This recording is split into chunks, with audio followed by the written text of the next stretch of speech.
So this is question number 1.2 of solutions chapter of chemistry class 12th, and the question says give an example of a solid solution in which the solute is a gas. So it is a solid solution and the solute must be a gas. Okay, so this is the example, and you have to write this in your answer. That example of solid solution dissolved in gas is hydrogen that is dissolved in palladium, right?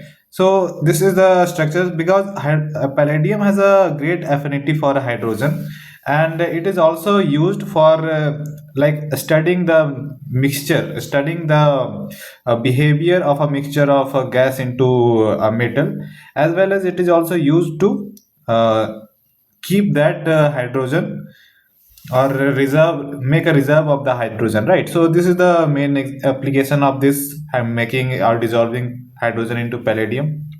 So this is an example that you can write here: hydrogen dissolved in palladium. Okay.